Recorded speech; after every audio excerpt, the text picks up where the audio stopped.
Hey everyone, and welcome back to another episode of the Rumcast. This is Will here with a quick solo intro, as this is part 2 of our Rumcast Guide to Guyana Rum that John and I recorded recently. So if you haven't listened to part 1 yet, go back and check that out. There's a link to it in the show notes. In part 2, we're going to pick back up with some talk about the kind of the legacy and influence of both the rums from El Dorado and also independently bottles from DDL and how those have kind of shaped the modern rum landscape. Then we're going to hit the additives question with DDL and talk through all the information that's out there about that and kind of our takes on it. Finally, we're going to end things with a discussion of the Demerara Rum GI, geographical indication, and everything that entails in terms of what can and cannot be described as a Demerara rum. So lots of exciting stuff in here. We're really looking forward to getting the second part out there. We've got links in the show notes to all kinds of articles and things if you want more information about the rums of Guyana, of DDL, Demerara rum. Check those out. Lots of great stuff in there. But for now, here's part 2. So I want to get a little bit into El Dorado's influence on the modern rum landscape. And I want to start by reading a quote, and not just El Dorado, but DDL as well. Mm-hmm. But so friend of the podcast, Lance Sersbally, thelonecaner.com, he has written a lot about DDL and Guyana rums over the years. We're going to link to a lot of his pieces, but he has this one series in particular. It was a 3-part series called The Age of Velier's Demeraras. And I had read it in the past, but it had been a few years. I think he wrote it maybe around 2018 or 2016, like sometime around there. And I went back and read it as I was doing all this research, and I came across sort of this thesis statement from Lance that I want to read really quickly because it led to a similar conclusion. It influenced me, my thinking in a way.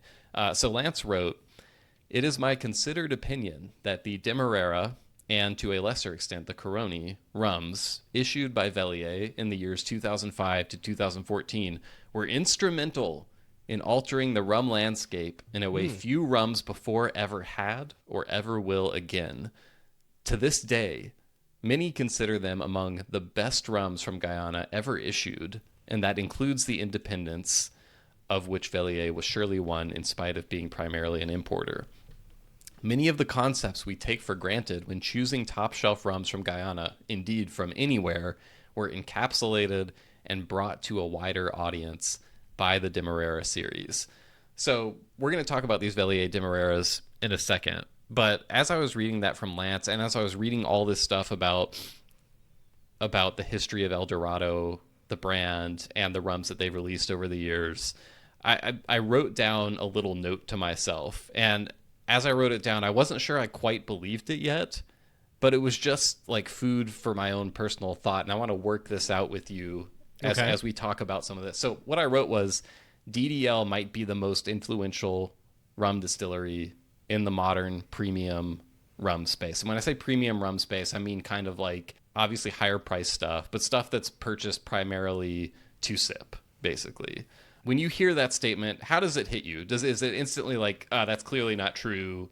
Or is it like, maybe he's onto something there? And I'm not saying I invented this take. I'm saying Lance's beautiful prose there got me thinking in this direction in concert with all this other reading I've been doing about DDL and El Dorado. You know, the John Gulla... I feel like I prompt a lot of those on our podcast. Well, so that must mean you're not must mean. Sometimes it means you're asking a good question. My thoughts on that are, one of the reasons I love the rum space so much is because it is hard to pin down. Yeah. As a category. Yeah. And so making a statement like that and saying it's the most influential already kind of presupposes you have boxed in, for lack of a better term, what that is to begin with. And I don't know that I can do that well enough to then agree with this statement. Would I say that it is an influential rum distillery? Absolutely. Yeah. How we categorize it as the most in the premium rum space, and I get that he's limiting it to premium rum, which is a good thing, and modern, right? Modern and premium. He's giving those two modifiers. Well, I wrote that. Oh, sorry. Yeah, You're yeah. taking that off of Lance's. Yeah, I'm saying but Lance you wrote that. led me to. I mean, he's kind of saying that the Velier Demeraras Yeah. were incredibly And influential, you're taking I'm off of I'm that. kind of Okay. like broadening it to be like not just kind of like enthusiast rum drinking space, but like the whole, like even like mass market store shelves, Yeah. what you see in the average liquor store, is kind of where my mind went. And I can already, this is why I love you, actually, because what you're describing is sort of where I ultimately arrived at once rationalizing with myself a little bit. Because what's the point in saying like X distillery or X company is the most, like, you can't actually ever prove that, right? No. And it's probably bullshit anyway. Yeah. But I will say that Lance's article, we're going to talk a little bit about it in more detail, but and just looking at El Dorado in closer detail, it made me realize and have a greater appreciation for how influential in the rum space they have been. Yeah. I think I always saw them as being influential, but not to the extent that I now think they are. I feel like maybe you can get there with me. Yes. Well, let's start at one thing. We've already talked about how much rum they produce and have produced, Yeah. right? When you produce that much rum, it's hard not to be influential. Right. And so from that standpoint alone, already we have to have some sort of like, well, yeah, I mean, they're in the space so prevalently. Mm-hmm. It's going to be hard whether you're, having a good influence or a bad influence is a different argument, Yeah. but that you're influencing what's going on just because you're the, 800-pound gorilla in rum. There's others, but that's one thing you have to kind of grant them to begin with. So from that standpoint, I do take on part of your argument. I also agree, like you said, that it's just when we start to add those, like, well, is it the most? How could you even tell? That part, yeah, I start to lose it. I would just full stop at they're an influential rum distillery, and there's no way to deny that. Yeah. So let me get a little bit into like the influence of, let's start with El Dorado. So I mentioned Ye Supersode earlier. In the late 80s, DDL, there's still primarily a bulk rum supplier, but they have this local brand, El Dorado, and they decide to take it international as a premium rum brand, do this big launch. And Dr. Persaud is like very instrumental in pushing them in this direction, like seeing this is the future. Like we've been in this bulk rum business, but we are going to do our own brand, and it is going to be seen as a premium, internationally recognized, respected brand. And this is in like the 80s when he realizes this. It might have actually even been in the 70s, because El Dorado 15 launches in 1992. So they would have been laying down those first El Dorado 15 casks in the 70s at that point. And this kind of dovetails really nicely with something we've talked about as a broader trend since we started the podcast, which is rum distilleries getting away from bulk sales as their primary thing and having other people buy their rum and create these very valuable brands around it. The distilleries now more and more are creating their own brands. And I'm not saying El Dorado was the first to do that, because Appleton's products go back a long way.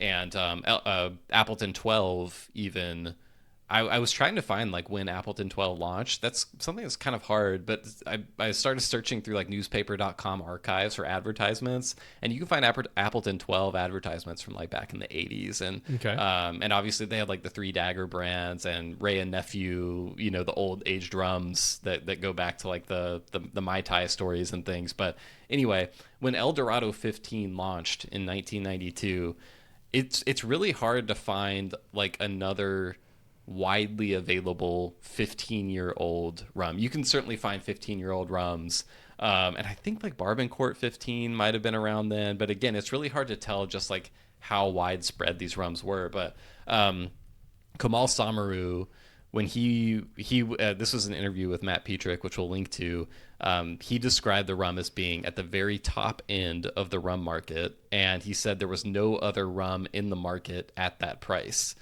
Can you guess what he said the price was then for El Dorado 15 in 1992? I'm going to go with $30. $20, actually. Wow. $20. So depending how you measure that for adjusting for inflation, that's like roughly $40 to $45 today.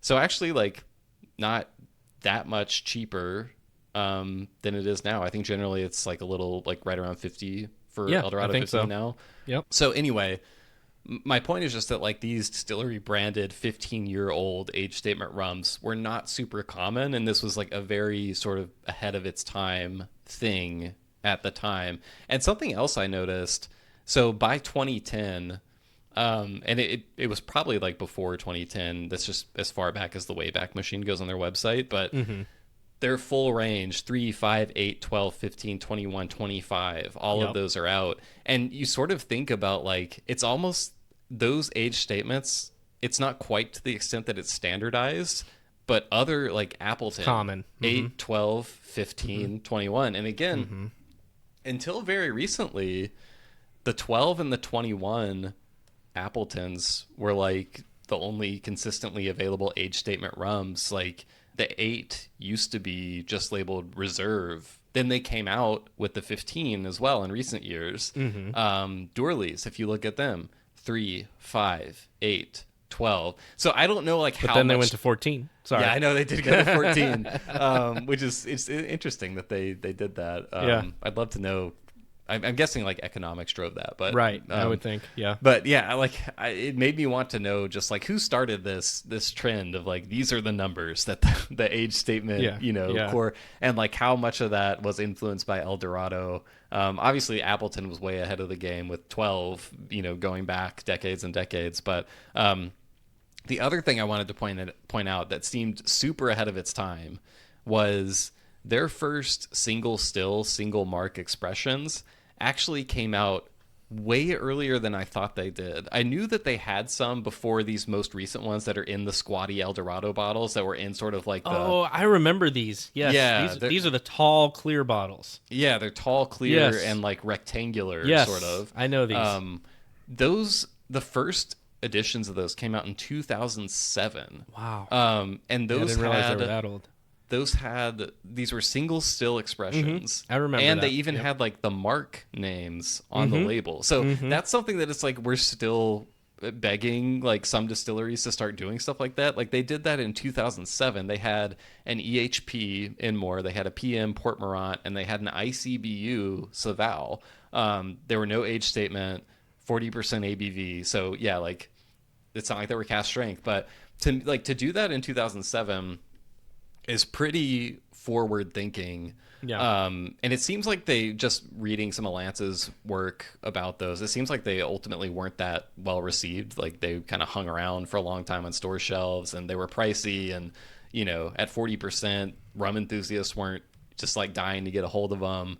But I thought all that was pretty interesting to see, and just kind of made me appreciate like what they've built and how long ago they started having this vision of rum can be something with an age statement that is sort of looked upon like cognac or whiskey or whatever, that like gets respect. Scotch. Yeah. Yes. And I see that, and what I was going to say about the ranges of the different years of aging, not the younger ages, but the older ones, the 12, the 15, Informed. and 18 and 21, pretty much conforms to what I believe I think of when I think of like Scotch or other whiskey type of products that are out there with age statements on it, that I don't know this, but I would believe preceded those, but I could be wrong about that. I feel like 12s have been around forever, and 15s as well.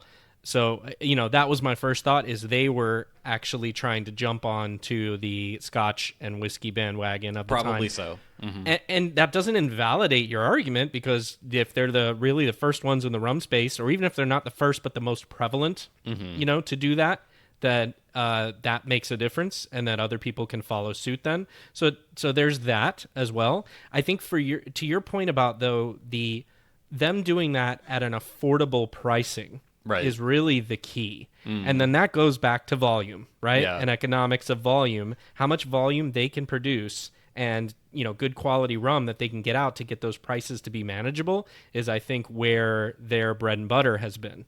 Well, it's volume, and it's also what the market will pay for it, right? That's fair.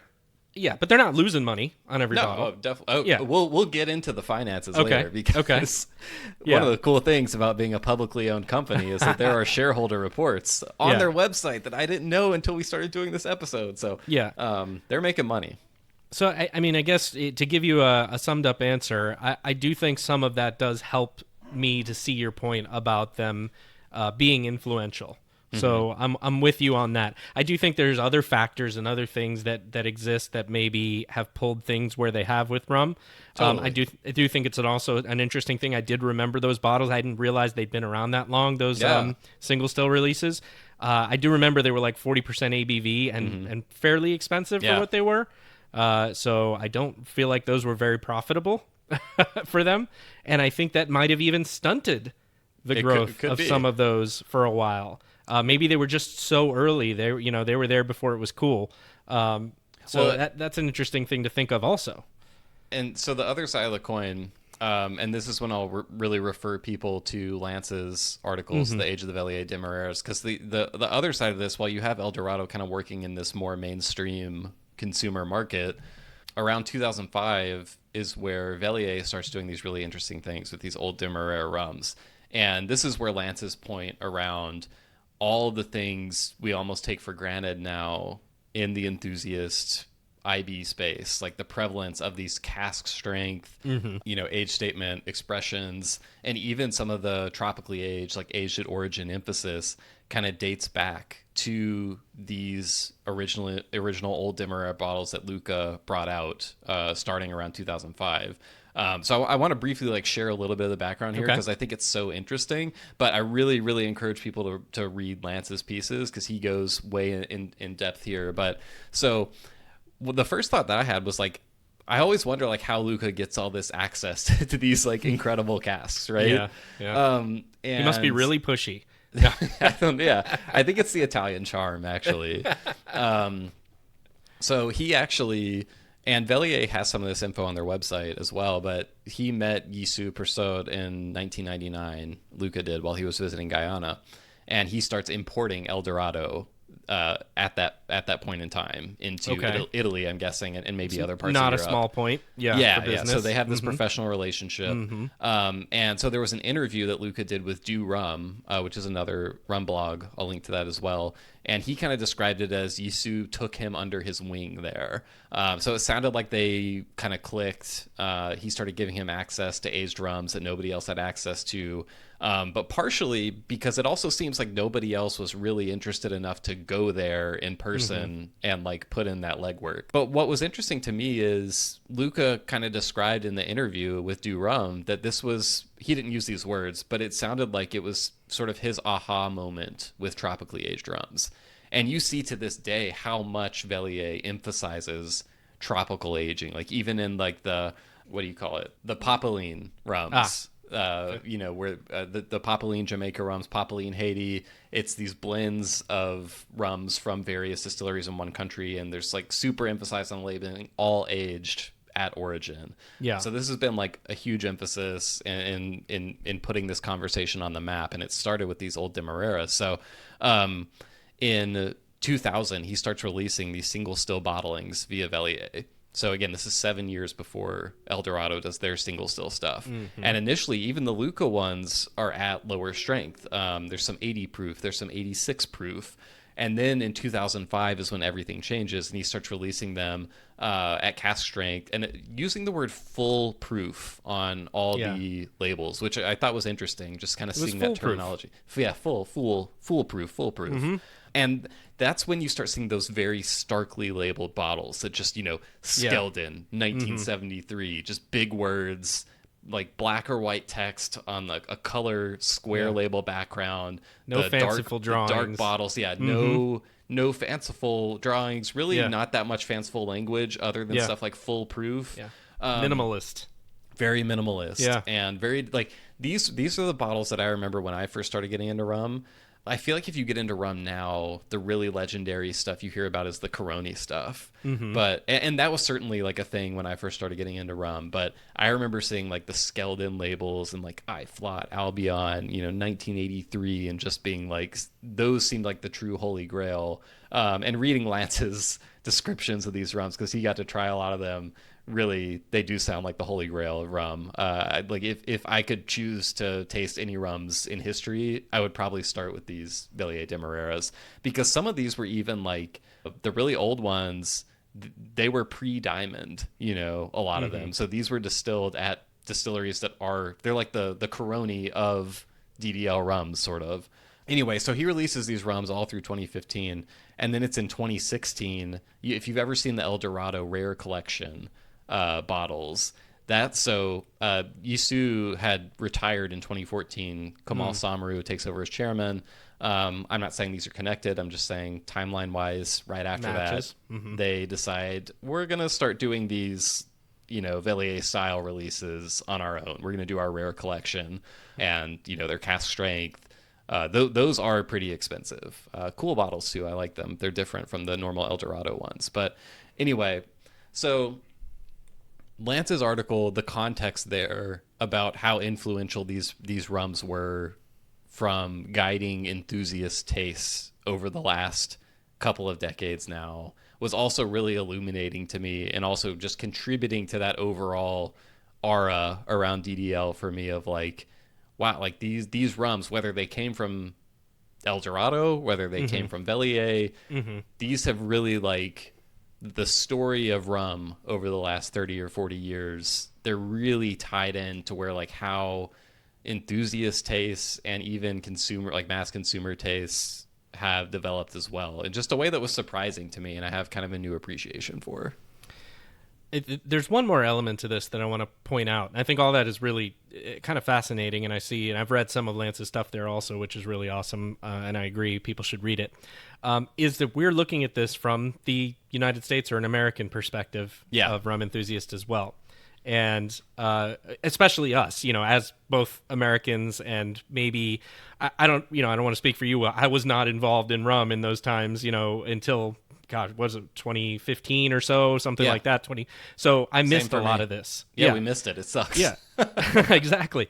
But, I know that you mentioned, like, you've got this whole thing with Velier and with Luca doing their thing. They weren't the only ones, though. No, right? They weren't. Right, because Bristol is doing their thing. John Barrett, who we've also talked to. Bristol, we know that they had roots and a long history with them also, and I think Lance also talks about them a little bit. He does. Like, from the 1990s to the 2010s, they were, like, thick as thieves as well. And then something happens where they drop off after the 2010s. I think it could be that, as you mentioned, Velier is starting to go this foolproof, and maybe that's taking off, and maybe some of Bristol stuff that's hanging out at John Barrett's perspective of like 46, 48, that maybe that was a differentiator. Maybe there was something else there that we don't know of. I know John, retired also at some point. So there's some of that. And then there's Maine Rum, right? Yeah. So we know also Maine Rum's connection. We've talked about that on our episode for the Rumcast Reserve Guyana, and you can go to that episode if you want to hear. With DDL. So it's not in a vacuum, is what I'm saying. There are other things not happening, but it does seem like it was much more focused into the European market and is migrated more recently over into the American market. Yeah, well, like the U.S. hasn't had the like premium. I hate using the term premium, but like. Super premium, independent bottled, cask strength, unique bottlings for rum. The U.S. has been behind Europe in terms of appreciation for those, and we're catching up, and that's why we're starting to get some of our own IBs, and there's other factors for that as well. But that's a great point. Like, Velier was not the first to do independently bottled Demerara rums, and Lance refers to some of those other brands. I do think, and you can see this with Coroni when we talk about Coroni bottlings. What are the first bottles do you think of? Veliers. Yeah. Yeah. They're not the only ones to have done them. Yeah. And there's still IBs coming out with Coroni rums today. I think that Velier, led by Luca, they obviously have a tremendous skill at branding and marketing, and maybe have a pulse on what the enthusiast community is looking for. They really do. I think they have a pulse, and I think they have a way of, again, like these. I'm just going to share my screen so like everyone at home can if you're watching on YouTube, you can see these labels. Like, these may not be everyone's cup of tea visually, but like, you remember these, and they get a style and message across. They resonated with the rum community, and certainly part of that is because these rums inside the bottles were supposed to be absolutely exceptional. But you can see the first few ones that they did were different, which actually, like, they look like, you see Velier products in this style now. Similar. These almost kind of look like some of the Haitian clarins, sort of like local art showing people, looks like they're kind of dancing in a bustling market, that kind of thing. And then at this Skeldon 1973 release, it's like huge shift. Something happened there. So I think they also just have a gift for very memorable, distinctive packaging, and just the way that they describe the rums and everything that has really resonated with people, and like elevated not only their products but other IBs doing this stuff too. So I think we can agree, DDL, very influential. For sure. Yeah, I think so. I agree there. That font, I was just trying to place it. That font is like, I don't know, it's like 1970s movie poster or something. It's calling to me. I'll have to figure it out, and then I'll let you know. But it's interesting. Yeah, it's stark. Yeah. Cool. I do wonder what font that is. But if you're a graphic designer and you recognize it, hit us up. All right, we're gonna wrap this up with 2 more segments. We're going to talk about the additives question, which we have mentioned earlier. And then we're also going to touch on something very important and big, which is the Demerara Rum GI. Not do an exhaustive reading or anything boring like that, but just highlighting sort of the most consequential elements of it. And we're going to play a little game of true and false with it, too, that I think will be fun, John. So let's start with the additives question, though. So I kind of hate the word additives because it's so loaded. And it can mean so many different things. Yeah. What do we want to say? Sugar? Well, I don't like that either. That's the trouble. What do we mean when we're talking about additives in respect to DDL? Well, so I mean, there's a couple of different ways I could answer that. The first and the most obvious one is, in rum enthusiast circles, are they adding some sort of sweetener? Right? Yeah, that's generally what it means. Right. So that's the bigger one. But then you can segment that into, well, when you're talking about additives, are we talking about caramel coloring? Because as we mentioned, Guyana does a lot of blends and they want to keep a blend coloring. And they've talked about that, I know, and said that they do that, but that's for color correction, not for anything else. But then there's some other things there. So I'm going to let you dig into it. That's kind of where my brain starts. Yeah, I mean, so we're talking about the perception of added sugar in DDL rums, and this conversation I think goes back to the early 2010s. Sometime around 2013 is really when information about additives or added sugar or whatever, sweetening, whatever you want to say, in rum kind of becomes available online. It's sort of a watershed moment for the online rum nerd community.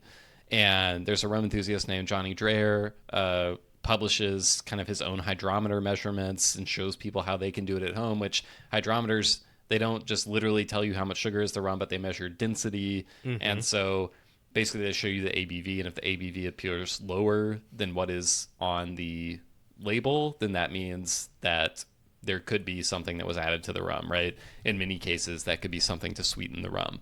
So also around this time, the Finnish and Swedish governments start posting their own lab tests of rums as well, which show measurements of added sugar. So anyway, this information becomes available online. People start doing their own hydrometer tests. Other blogs start putting out their own measurements. Richard Steele starts showing up at rum events with a hydrometer and like measuring the rums. I wish I could have seen one of those. Yeah. I could have been there for one of those moments, John. That would have been great. It would have been like, like in Forrest Gump, where they're showing like all the scenes of through history, and he happens to like be in the background. You just want to be there. I just want to be standing at like one of those rum fests where Richard Steele comes up with his hydrometer just to say I was there, just to see it. Anyway, so there's this huge kind of firestorm among rum enthusiasts of like, what the hell's going on? Anyway, through all of this, many of El Dorado's rums show up in these measurements as not being what they say they are, right? in recent years, eventually DDL has started to talk about this with the rum landscape. We interviewed Sean. We asked him about this. He's been asked about this in a lot of other places.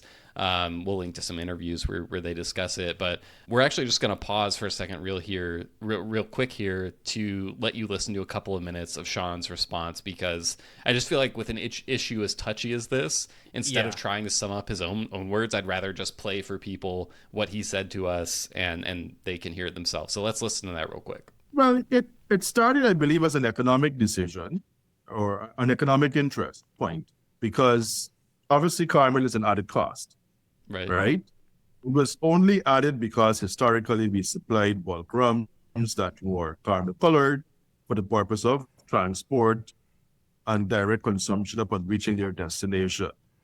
But if that proposition no longer applied because we now own our own brands, do we still need to add caramel? The other factor was, of course, in laying down additional barrel warehouses as part of the planning for future growth and expansion of our brands. Would we be able to sustain a higher supply of caramel at that higher level of output? And, would we even need to do so?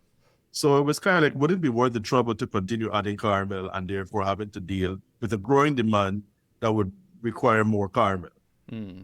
So that was the thought process. And so the leadership of the company at that time thought, well, how would we try with some barrels laid down with rums without the caramel? Because we are always trying to innovate to make our product better, even if it offers the same profile and characteristic. And so that started in a very small way as a purely economic decision. The early signs were favorable. I rather suspect that part of that was that, so in the past, when there were fewer warehousing facilities, the barrels would have gone through many trips of use. It's liquid decanted, filled again, liquid decanted, filled again, etc. But with bigger warehouses, well, we can actually have more fresh wood, freshly dumped ex-bourbon barrels. And so the thought process was perhaps the fresh wood would be able to impact the spirit in a more pronounced manner, and therefore reduce the need for caramel, certainly for the purpose of achieving a higher color in the aged spirit. And so once the rums were tracked in those early days, it was promising. It was definitely promising.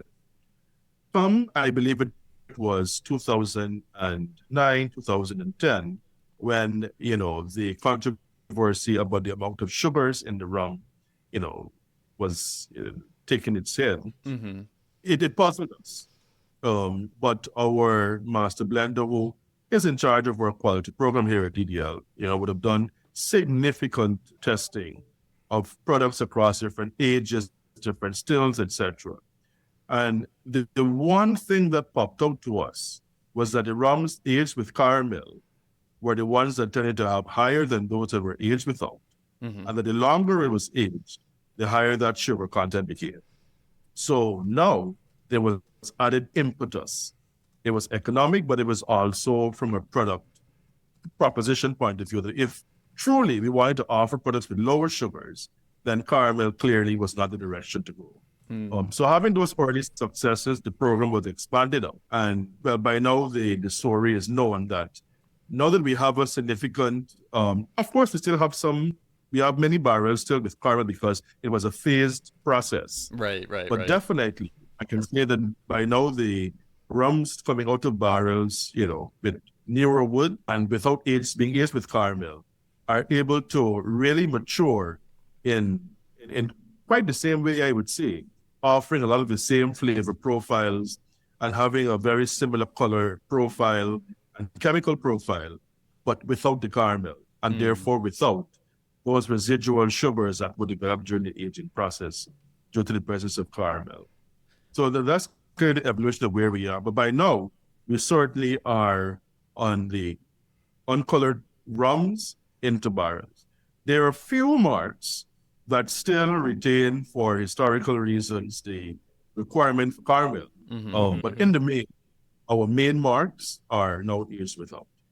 All right, so there's a lot there in Sean's answer. There's some interesting quotes as well from a couple of interviews Matt Petrick did with Kamal Samaru and Sharon. Suhang Baksh, the master blender. So I want to quickly read these experts. So this is in 2020. Matt asked Kamal how, like, if they would respond to consumers wanting drier rums from them. And he said, yes, I think so. We are conscious of consumers' views, and as we go forward and set aside new stocks for aging, we will try it. Also, we will try to get our vendors to come up with rums that are drier expressions. It will be something phased in over time.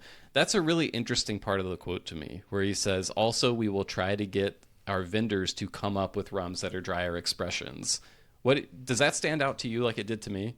I don't know what he means by that. So my interpretation of that is they have a direct relationship with some of these brands that, bottle DDL rum, right? Yeah, and I think a lot of those brands want the darker color, the added caramel, right? Mm-hmm. Mm-hmm. And so DDL can make the decision for El Dorado on their own. Hey, we want to respond to what people want, and also maybe we do have this economic case to not have to use caramel, right? So we're going to stop doing that in our rums.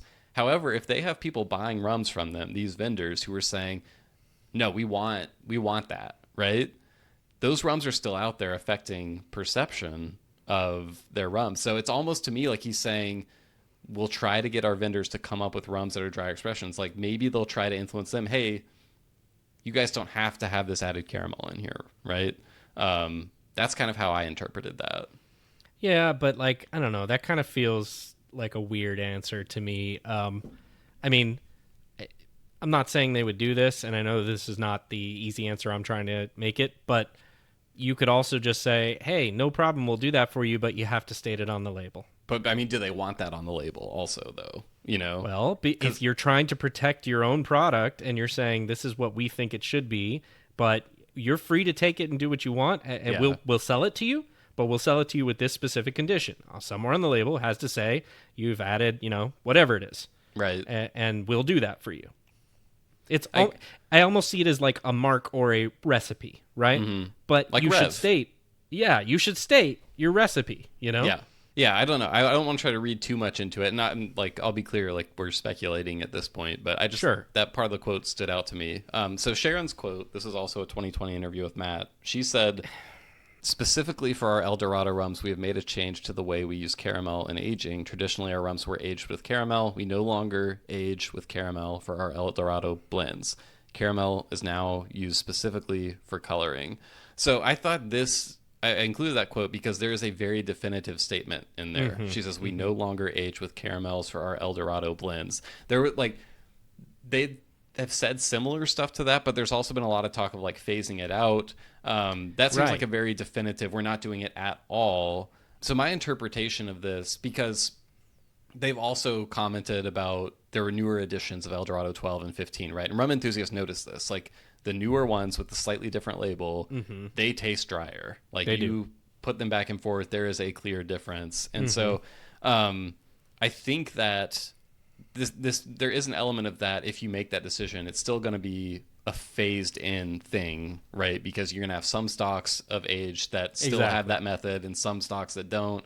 So it's not something you can just flip a switch overnight and change. Right. But it does, from that statement, it sounds like for their rums, it's not like they're phasing it out from the standpoint of we still put it in some of the barrels. It's we don't do it at all anymore, is what I'm gathering from that. Right. And to your point, both can be true, right? You can have not done that since 2020, but also have stocks that are older than 2020 that you did do it some for, and so those are still being worked through. Yeah. Yeah.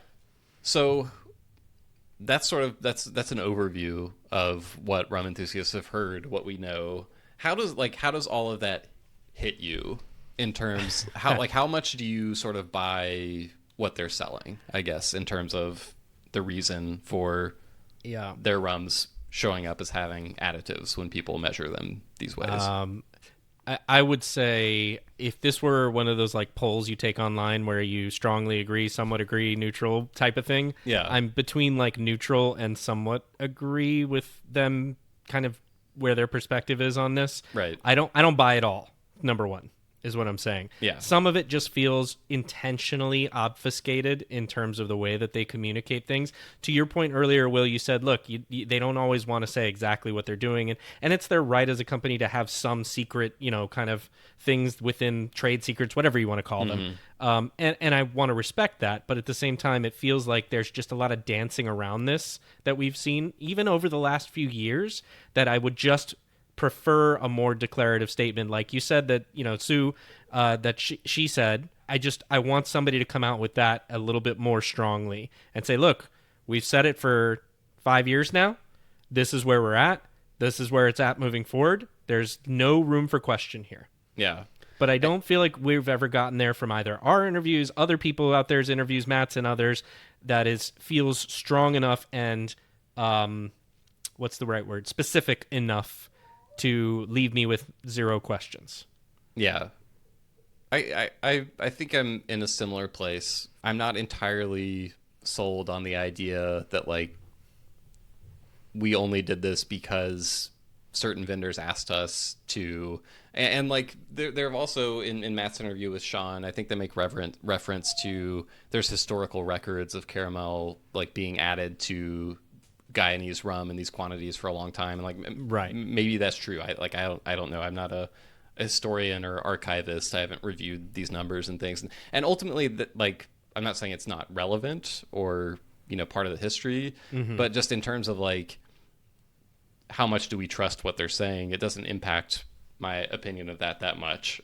So I don't know how much I trust, like, the idea that, like, they weren't intentionally making these rums a little sweeter, But I will say I'm glad that they have responded to consumer sentiment and have actually made the changes. And, maybe the execution hasn't been as transparent as we'd like, and we still have some questions, but it does seem like going forward, this is something for El Dorado products. We can, like, rely on them not having something that causes them to be sweeter. Right. Or at very least, the trend is in the right direction by far.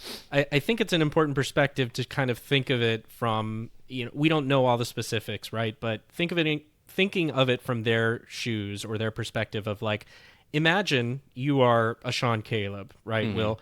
And you know that right now you have, and I'm just throwing random ass numbers here, 70,000 barrels of rum. And they have some caramel added. Well, you're kind of stuck. You have to be able to sell those. Right. Yeah. Or else your company is done. So that does put you in a very precarious position to have to respond to these types of things and figure out a strategy moving forward that maybe is, it's not in your best interest as a company to be as forthcoming as we would like them to be until they're in a better place where they can. So they've responded, right? But they can't come out there and say, hey, we totally agree, guys. We're going to do that from now on. But we have these 70,000 barrels. So for the next 10 years, you're going to get the product that's sugared, or sweetened or whatever. Yeah.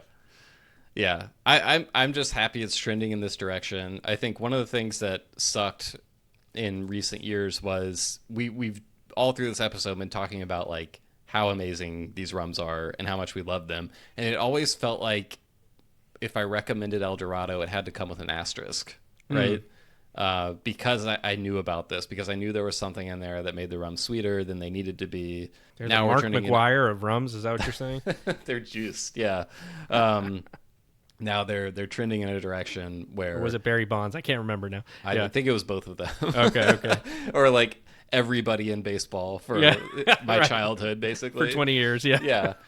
So yeah, I'm glad that we're moving in a clearer direction there, and it seems like El Dorado products are going to be getting drier and drier. The future seems bright. Yes, I'll agree with that. Okay, so let's round things out. All right, so our final segment, we want to talk a little bit about the Demerara Rum GI. I don't think we would be able to complete this whole guide series if we didn't speak at least a little bit about this. Absolutely. So let's give some of the facts to start with. What is the Demerara Rum GI and when did it happen? So this is going back to 2021 when the EU recognized the Demerara Rum GI, and that made it a protected term within the EU, right? Very we important always talk detail. about GIs, yes. Yeah. But it's important to understand that process started a lot longer than that, a long time ago. And that was first certified in Guyana in 2017. Mm-hmm. So it's been a while since that happened. It was then revised further before the EU then decided to approve it, like we said, in 2021. So that's where we stand with this. And I think I don't know enough about this. I know a lot about the Jamaica GI. I feel like I know a little bit more about like what Barbados is looking for. I'm going to be honest. I probably would say I'm the weakest in the Demerara Rum GI. Well, I think that makes sense because those other two countries, obviously there's a lot more intense debate around those GIs. And one of the main reasons for that is because in Guyana, it's just one distillery, right? So they don't have to get other distilleries to all agree to what the GI is going to be. And we should also back up and say, we've talked about GIs in a lot of other episodes. I know a lot of listeners will be familiar with them. Geographical indicator. Right. It's essentially the protected terminology around the style of rum. So in this case, Demerara rum. How does a product have to be made and produced in order for you to put Demerara rum on a label? It's similar to like champagne, scotch, things like that, bourbon. These all have rules around Parmesan cheese, stuff like that. Yeah. These are internationally recognized and protected rules so that I can't make whiskey in my backyard and sell it as scotch, down the street or whatever. This Demerara Rum GI in the EU, not in the US, so this is not protected in the US yet. Much different conversation, but it is protected in the EU for now, and we're going to talk about what the actual standards have to be in order for something to be use Demerara rum on the label. Mm-hmm. So I thought it would be a fun game, John, to do a little true or false. So I've read this GI, I've done some research on various reactions to it and confusing parts of it and things like that. There's some fun stuff in here to iron out. So we'll try to make this fun and not boring and dry because there's some interesting stuff in here that I also think informs the debates around the Jamaica Rum GI and Barbados Rum GIs. So which would make sense because they own 1/3 of NRJ. Exactly. Yeah. And with Maison Ferrand adding or owning one of the other thirds. So, okay. So I'm going to read you some true or false statements. And I want you to make an educated guess, since you just mentioned you mentioned you didn't know as much about this one, and then when we were doing the research for this episode, we intentionally had you not read the GI so that this would be a fun little game. So thank you for that. Yes. Yeah. So let's start with this one. True or false? Demerara rum must be distilled in Guyana. True. Kind of is what my answer. What do you mean, kind of? So, it is true. It is true. It must be distilled in Guyana, but it actually has to be distilled in a specific part of Guyana. Yeah, but it's still all in Guyana. Yes, it is true. Okay. It is true. All I'm just saying there's a little more to it. So, the GI says Demerara rum is fermented and distilled on the low coastal plains of Demerara, a county in Guyana, and is bound by the Barasari River on the west and the Aubery Creek on the east. And then it goes on to say where Demerara County is located. So if there were to be some other distillery that pops up in Guyana, it would have to be in the Demerara region to get the Demerara Rum GI. Yeah. Which I'm fine with. I totally get that. I'm on board with that. Like I mentioned, Parmigiano Reggiano has to be made in a certain region of Italy, right? It can't be made in Calabria. And that makes sense to me, even though that's still in Italy. Okay, go ahead. Okay. Next up, starting with some easy stuff. You got that one. I just wanted to raise it just we're calling this the Rumcast Guide to Guyana Rum. So I just wanted to make sure that this is zoomed in on a specific region for this particular GI. So, true or false, the GI specifies congener levels for light-bodied, medium-bodied, and heavy-bodied Demerara rum. I'm going to say false, but it feels so specific that if this were a test on the SAT, I might mark true. Okay, this actually is true. Okay. It does. I'm not going to get into the congener levels because, that's just kind of boring content, to be honest. We'll link to the GI and you can check that out. But so if you want to, describe your Demerara rum as heavy bodied, it does need to fall within certain parameters. See. Okay. I was just thinking about how many different marks there are and how many different stills, and figuring how difficult another way of splicing information is. Yeah. And felt like maybe that would be the reason it's false. But the way the question was structured, yeah, it felt true. Okay. I'm just trying to trip you up a little bit. Okay. True or false? Heavy bodied Demerara rum must be distilled in pot stills made from Amazonian greenheart wood. Well, I mean, we went over the pot stills are all greenheart wood, so that feels like it would. The only question mark here would be, could you obtain the congener level from like the Saval still or another still that's not? Wait, I forgot if I've got the right one, but yeah, I think Saval's not wood. Yeah, it's not. Yeah. So from that perspective, then I'm going to say false. You're correct. Yes. But not necessarily for the reasons that you might have thought. So, but it still counts. No, go ahead. What the GI says is heavy-bodied Demerara rums take place in single/double pot stills. Yeah. Crucially, these stills are made of Amazonian greenheart hardwood or copper or stainless steel. Is that because of the diamond stills? I think, yeah. So yeah, got it. Because I should have thought of that. They have a pot still, the DHE still, right, which is not made of wood. Right. That's a John Doerr pot still. So I'm assuming copper and maybe there's some steel parts of it as well. Yep. So okay. It was kind of interesting to me, though, that because it says the distillation of light and medium-bodied Demerara rums takes place in continuous stills of 2, 3, 4, or 5 columns. So my interpretation of this is like you can't have a heavy-bodied column still Demerara rum, according to what I'm reading here. It could be an incorrect interpretation, but I'm just saying. So yeah, I interpret that as light and medium bodied, always going to be from a column, heavy, only going to be from a pot. Okay. All right, so you're two out of 3 so far. Yeah. Pretty good. Okay, now we're going to get into the real juicy stuff. True or false, the GI forbids sweetening Demerara rum? Is there anywhere that talks about the definition of sweetening? Yes. Well, no, but the word sweetened is used. But there's nowhere that defines what that means. No, it's one of the frustrating things to me about fucking garbage. Yeah.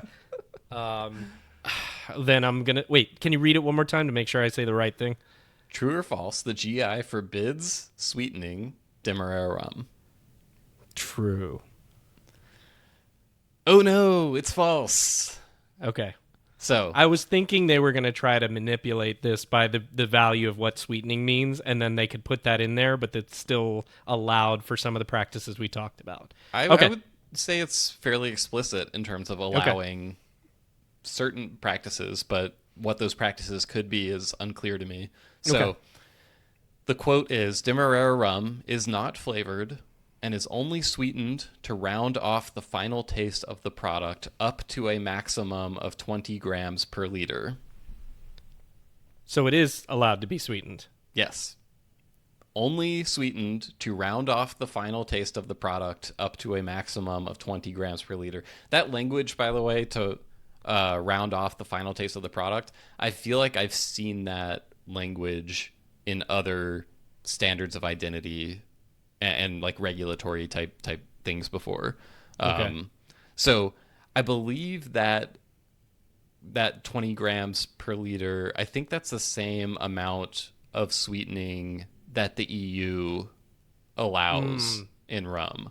Okay. Which then kind of puts forth the question of was it only at that value because that's what the EU said and they had it perhaps higher than that even? Well, I think because again, I'm not a scientist, but I believe the EU regulation that was passed in recent years means that if a rum is sweetened beyond this level that they've specified, that it can't just be labeled rum in the EU anymore. Right. Yeah. It's a liquor. So it would make sense for them to have a ceiling if they're going to allow sweetening of Demerara rum for a GI that is going to be approved in the EU, it would make sense that it would allow up to the same amount.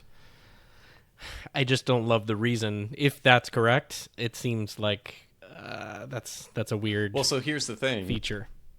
To go back to your earlier example of if you still have 70,000 casks of Demerara rum that were aged with caramel in the barrel, then you've got to cut them in a blend with I don't know if the economics but you can't cut them down to the point where they have nothing added to them. No, right? you can't. But you can cut down to that level, is what I'm saying. So, yeah, exactly. So you can so basically you could interpret this as they had to have a carve out that allows them to get through this period of time where they still have these sweetened rums, right? Okay, so it tracks with what we were talking about. Yeah.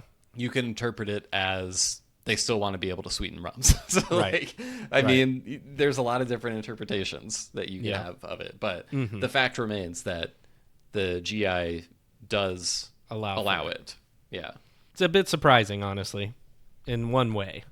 I would say it wasn't surprising to me for the reasons we just talked about of they still have all this rum. They have to sell it, it just, sorry to interrupt you.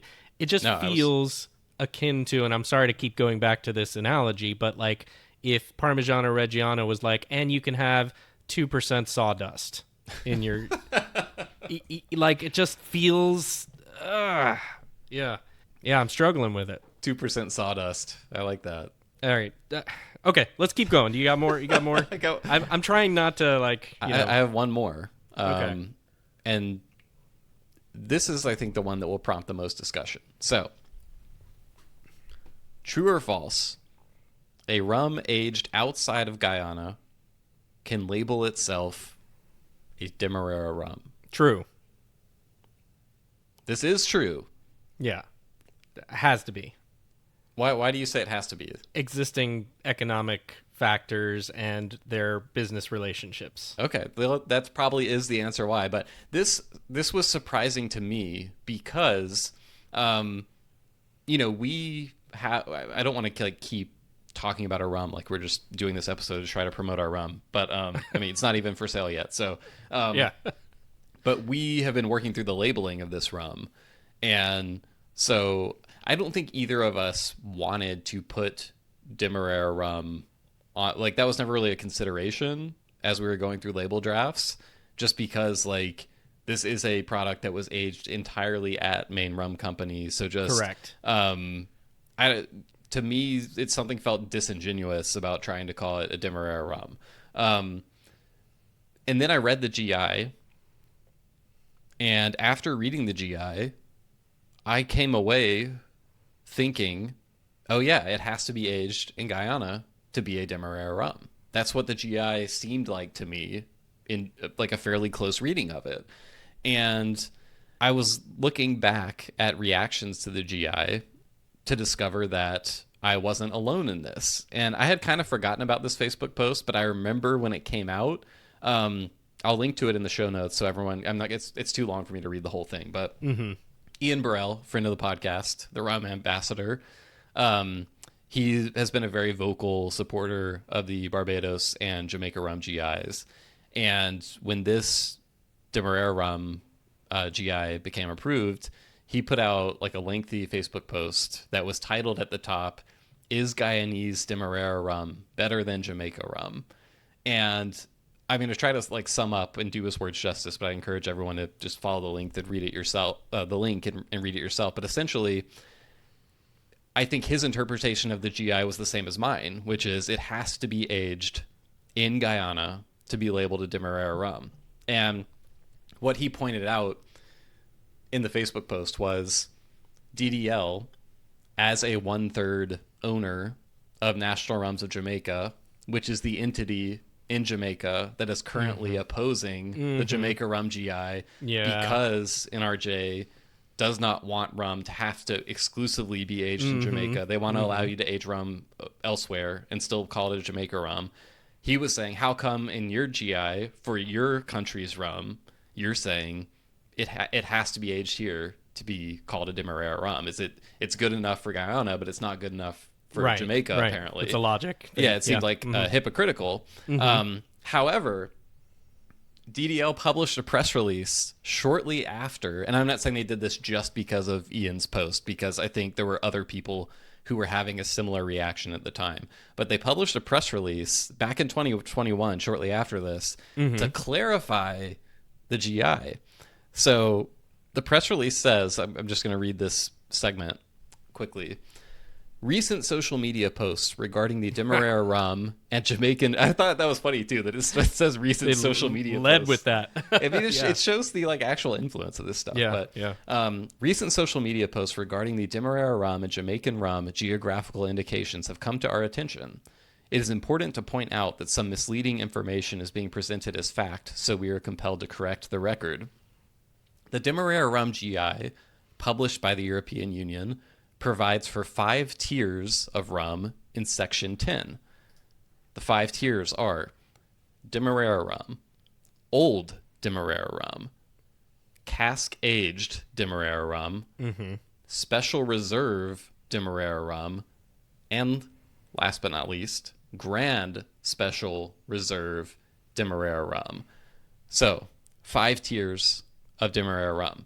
The press release goes on to say, of these, the first 2 do not require aging in the geographic region to use the Demerara rum designation. So that means Demerara rum and Old Demerara rum. It says, the GI technical file sets out 2 categories, that is Demerara rum and Old Demerara rum, as unaged or aged for a minimum of 2 years, respectively. These categories allow authorized brands to use the protected Demerara rum designation for rums produced within the geographic area that are either fresh or aged within or outside of the geographic area. These categories do not require aging to occur within the geographical region of Demerara. The last 3 tiers of the GI require aging to occur in the designated geographical region. And then, at the end, it added, there is a long history of Demerara rums being aged in Europe, which continues today. Several well-known rum brands sell Demerara rum purchased from us and aged in Europe. Yep. That was what my thought was to begin with. So, this was all news to me. I probably read this in 2021, but it just went in and out of my head apparently. And then when I read the GI, it's strange because I went back and read the GI after reading this, and I still I don't see how you can interpret this just from the GI as it stands. And maybe I just don't have the right lawyer brain or whatever. But to me, this is not nearly as clear in the GI. But I'll tell what stands out to me the most about this, and then I'm curious to get what stands out to you and just hear your thoughts. But the one thing that stood out to me is that sentence where it says it's talking about those 2 categories that allow aging outside of Guyana. And it says these categories allow authorized brands to use the protected Demerara rum designation. So my interpretation of that, which seems pretty clear, is not just anyone can age our rum outside of Guyana and call it Demerara rum. You have to be an authorized brand. So that then left me wanting to know what constitutes an authorized or unauthorized brand. Right. Yeah, it almost sounds like there's a looming legal challenge even there, and I'm not a lawyer either, but what does that mean, and who gets to decide that, and all of that is going to be a clear question. I wanted to kind of say, so I'm not surprised, and I think you and I had a text conversation about this a while back about tiered levels of GIs. And for instance, in Italian wines and I think other regions' wines, they have these tiered systems of you have, this means a certain level of the amount of type of grapes were used from this region type of grapes. And then it has a step up from that. And then it has the highest tier from that, which is not clear, number one, right? It kind of feels like you could make the argument of it's either is or it isn't. And to get rid of all this stuff is just, kind of making it more difficult. But for another perspective, and I'll play devil's advocate mostly here because I'm not saying that this is my opinion, but I could see how there are people out there who could be of the opinion who would say like, well, we need to allow for something to be called, I'll just say a Demerara rum, if it was distilled in the Demerara region but didn't age there. Because they are saying they want that, right? For let's just say that, number one, that there's a consensus opinion. And then there is this higher level of saying, or whatever you want to call it, different, separate category of distilled and aged in the region. Yeah. And that gets sticky real fast, right? So, no, I don't think the intent is to make it unclear for people, but that there is this want from some people out there to distinguish those categories and allow for some of that to, as I was mentioning, kind of respect traditions that have already happened to some degree. And there would be a lot of people who would go into that whole thing right there even. So I'm not even saying like, oh, it's a tradition, you should respect it. Yeah. I'm just pointing out that there are people who would say that, right? So it becomes this difficult philosophical thing to think about, right? And I think we almost have to have a full episode on this alone. So I'm going to stop, short of just keep talking that through. But I do think we could have a longer conversation where we could almost, moot court this or something. Yeah. And like talk about it from different perspectives and see why it is we have arrived where we have with a lot of these things. Well, so what I'll say is my opinion on GIs, at least for now, but I don't see this changing. Maybe there's some special circumstance, but I'm always going to be of the opinion that like whatever the majority of producers who are actually in the place want the GI to be, that's what it should be.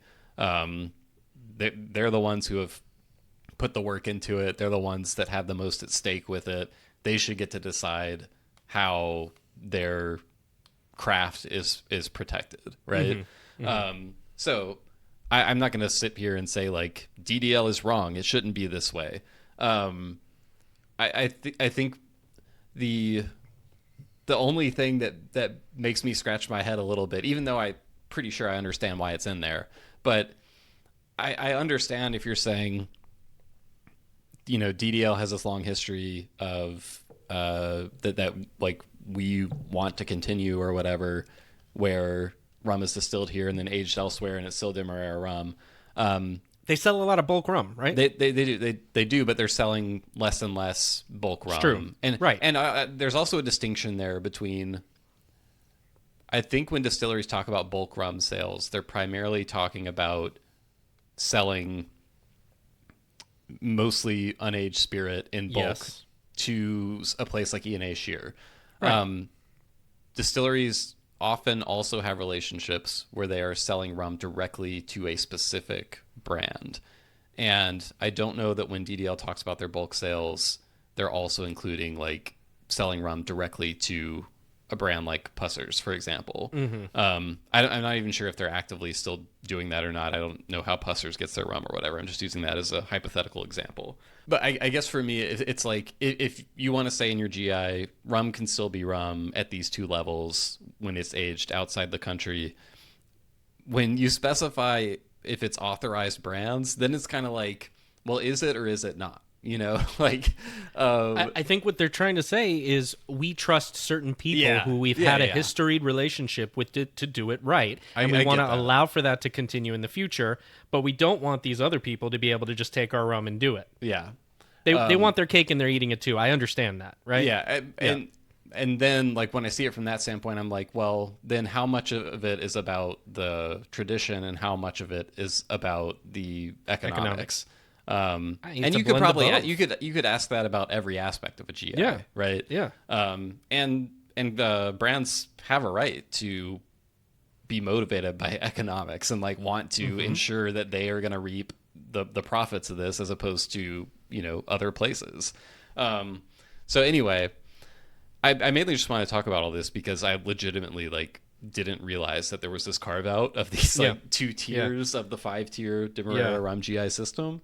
But yeah, so I will say one thing with those tiers, though, just very quickly, is it sounds like from the description that you gave, they're not inherently clear to begin with. Like the names of them, special, whatever, and that just makes it so much harder, I think, for a consumer to understand and give. If they had clear names, like, and I don't know what it would be, but, distilled and aged in, whatever, versus, distilled in only, like, that would be so helpful, I think. But to me, those names then give me more of a feel of like, are they trying to hide these type of things somehow? Whoa, because you say like Grand Special Reserve? like what the fuck does that mean? Like that doesn't mean anything to anybody that hasn't specifically read that sentence in the GI. Yeah, it makes me think of that Curb Your Enthusiasm episode where Larry gets a job selling cars and he doesn't know anything about them, and he's like, the customer's like, what's the GTS? What does that mean? He's like, oh, it's guaranteed tremendous safety. And the customer goes, so the GT is just guaranteed tremendous? Sorry. I'll probably edit that out. It is confusing to me to see like old Demerara rum and cask-aged Demerara rum. Yeah. Like, yeah, what the fuck? how am I supposed to know the difference between those as a consumer, right? Actually, old Demerara rum to me sounds older than cask-aged Demerara I rum. agree with you. But old Demerara rum is for the aged outside of, I guess maybe they're saying old because it's like, this is primarily how it used to be done, maybe. I don't know. But it is confusing. But I think ultimately GIs are good things. I think it's good for there to be some control over when you can use Demerara rum and when you can't. And a good example of this is like in the US, and maybe this has changed because I think there were like Demerara sugar GIs also created around this time. I don't know if the EU has approved that or not, but in the US, you can find Demerara sugar in the grocery store that's like a product of Mauritius. Like you can find it today and stuff like that. Like what?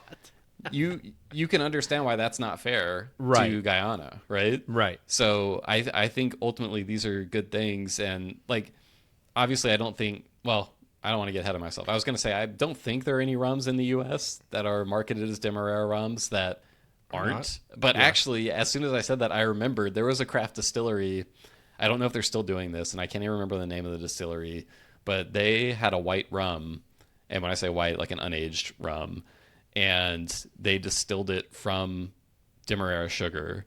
That was like the sugarcane base, and they called it a Demerara rum on the label. So that was probably just ignorance. Yeah, I mean, if you want to go by the like, what's the phrase? Like, don't mistake malice for ignorance or something like that. Right. It probably was primarily ignorance, but I'm also like, I feel like you almost have to be like being out a of your little way, deliberately ignorant. Yeah, not looking it up online purposefully. Exactly. Yeah. For something that egregious. But yeah, again, I'm going to default to the people who are there. Yeah, we should go with what they want it to be. So, well, I mean, clearly they have to have the biggest voice of anybody, right? At very least. I think I'll add one last point to it, which is where it starts is not necessarily where it's going to finish, and by that I mean we already are 4 years into it, apparently. But these things can continue to grow in the right direction, hopefully, with how they look at things. And based on our arguments of like, well, if they had those 70,000 barrels and now in 10 years it's 10,000 or less, maybe at that point they start to shift into something else because they can, so I know that that's not what people want to hear. Rum enthusiasts don't want to hear, like, they want a clear GI for protecting the product, make it clear for us and intentional, and it's almost sort of like a black and white thing. But I'm not sure that that's really how the world works. And in most cases, it might be, I don't want to say better. That's not what I mean. There's a pathway towards maybe getting something better over time through just getting some agreement to start with. Yeah. I'm trying to choose my words really carefully there because I know that that's fraught already and I don't want to get any hate mail. But like, I think there's at least an argument from somebody. I'm not saying, again, that that's my perspective fully.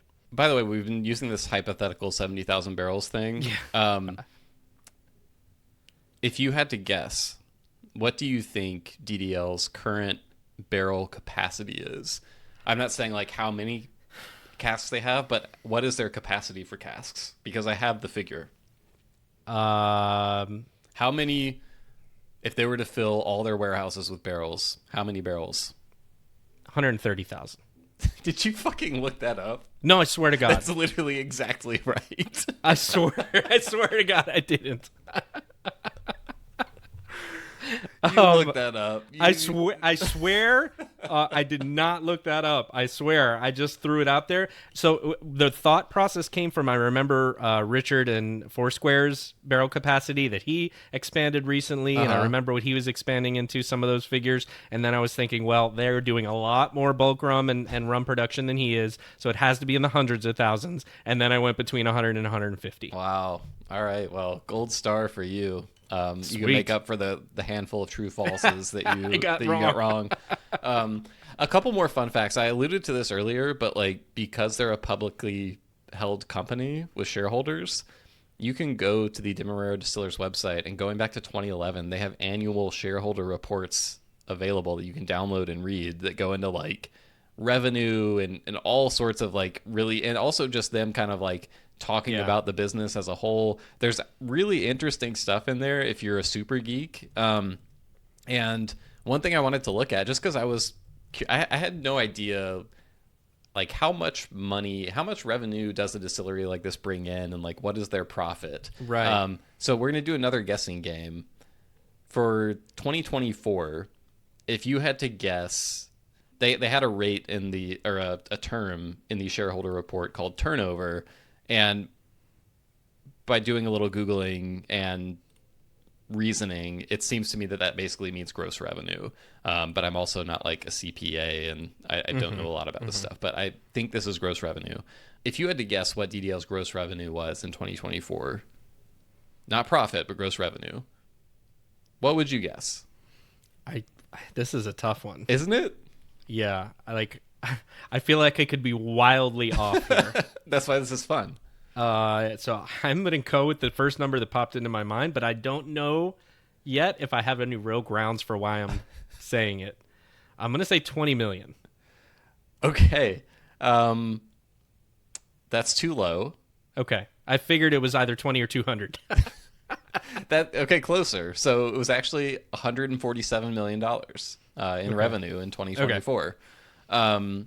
And I believe that's a lot more than honestly I would have thought, because that 147 million is not chump change. No, yeah, that's gross revenue, like you said. Yeah, it's bigger than I expected it to be. And again, I had no reason of like what to base this off of, because I'm not regularly breaking down, S1s or whatever the statements are called. But it was funny because when I first read it, the figures are all in Guyanese dollars. And my default American brain was still thinking in our dollars, and it said like 30.8 billion, and I was like, holy shit. But then I was like, oh wait, I need to like do the currency conversion transfer. So 147 might not be the exact figure, because obviously that fluctuates, but somewhere in that neighborhood. It was interesting to just, because I went back and looked at the 2011 report and the 2024 report, and even if you look at them over time, they have had such steady growth over the last few years. This is like it seems like a very well managed business, because like their revenue has basically more than doubled since 2011, and their profit, according to these, has more than quadrupled in that time. So like they've not only grown revenue, but they've gotten way more efficient to be able to quadruple the profit with revenue just doubling. So I know this is super geeky, but I just thought that was pretty interesting. It is interesting. Yeah. Profit, by the way, I think was around like, hold on, I'm going to get it wrong. While you're doing that, how many rum manufacturers are publicly traded? So this is the difficult thing, because a lot of rum brands that are owned by public companies. Right. But if you go into those financial statements, you're probably not going to get the detailed breakdown of like every brand in their portfolio, right? Right. So I don't know. Just that. Yeah. Yeah. Yep. Like how is like Campari a publicly traded company? I admit I don't know. Or Diageo? Publicly traded on the Milan Stock Exchange since 2001, according to Google. So, and Diageo is listed on the London Stock Exchange. Yeah, so you could probably like go find some of their shareholder reports. And like, New York and NYSE. Okay. Sorry, it's in both. Yeah. Just to close the loop, looking at their reported profit in 2024 was around like, I think 8 billion Guyanese dollars, which is around 38 million US dollars, which that's a lot of profit. So yeah, that's seems not bad like at all. A pretty healthy business they've got going over there. But anyway, John, we'll wrap up our little 2-part guide to Guyana Rum now. Any closing thoughts as we wrap it up? Yeah, I think it's one of the most interesting rum making places for all of the reasons we talked about, and I won't retread over those, but there's many things there. You know, some rum distilleries, they have one piece of what we talked about, but maybe are lacking another, you know, maybe don't have as long a story to history. And then you have some that have some interesting things going on with stills, but maybe aren't having the other things. So it's like Guyana has all of these different pieces to it that make it into this thing. And within that, there's that little bit of mystery, right? And I think that that's almost an important piece of the whole thing. Mm-hmm. So, yeah, I mean, nothing more to add than that of just kind of trying to encapsulate all that we talked about through these, couple hours, and feel like we still probably could have talked a little bit more about specific things even. Oh, yeah. There's so many more layers, rabbit holes you can go down. So we're going to put together like a little... I don't want to go as far as calling it a syllabus, but basically all the references we looked at will put just a big list of links in the show notes and on the website. There will be a test. Yeah, but no, we also want to seriously credit like the other rum enthusiasts who have done a lot of the deeper digging to get these facts out there in the open. Lance, Barrel Age Thoughts. There's a lot of people who have put in like a lot of time over the years to just making this information easily accessible, which is, I like sometimes I'll look at Lance's blog and see some of the little factoids contained within there and be like, it's not the Indiana Jones, this belongs in a museum, but it's like this needs to be like, you know, websites can come and go. Like if this website disappeared from the internet, I feel like there'd be a lot of important rum timeline stuff just lost. So yeah. Anyway, and the Rumx community as well. Yeah. The Rumx forum thread on crowdsourcing Guyana rum marks. We'll put links to all that. So check it out. We'd love to know any thoughts this prompted for you. You can email us host@rumcast.com. It's host@rumcast.com. Or you can find us on social media. John, where can they find us? Yeah, we have 3 tiers of social media. We have the Facebook tier, and then the old Rumcast tier. No, it's Facebook, Twitter, Instagram, and Threads. You can get us on any of those. We'll post to those when we have new episodes come out, as well as YouTube, as you mentioned earlier. So if you want to watch or just listen to us on YouTube, you're more than welcome to do that. So seek us out there, or on Patreon. You can go to patreon.com. Is it / the Rumcast for Patreon with the definite article there? It's patreon.com/rumcast. See, I've no article, just sans article. Patreon.com / Rumcast. You go there if you're looking to join up and get more Rumcast. No, it's the Rumcast. Oh, come on. You see, I had it right. Yeah, you did. It's patreon.com / the Rumcast. There you go. Because we're the one and the only. So you can like Google Rumcast Patreon too. That's an easier way to do it. Yeah, we that'll should just get you there pretty fast. Yeah. So any of those, reach out, contact us if you're looking for more Rumcast. That's where you go. So with that, I think we did. I feel like we covered a lot. We covered a lot. Yeah, that's why we decided to break this into a 2-parter. So if you listen to the second part but not the first part, you can get a link in the show notes to the first part. There won't be a link to the second part and the first part initially, but yeah, anyway. That about does it, John. So we'll be back soon. We've got some really cool interviews coming up that I'm excited about, and of course more to share from our Rumcast cask project. So until next time, cheers. Cheers.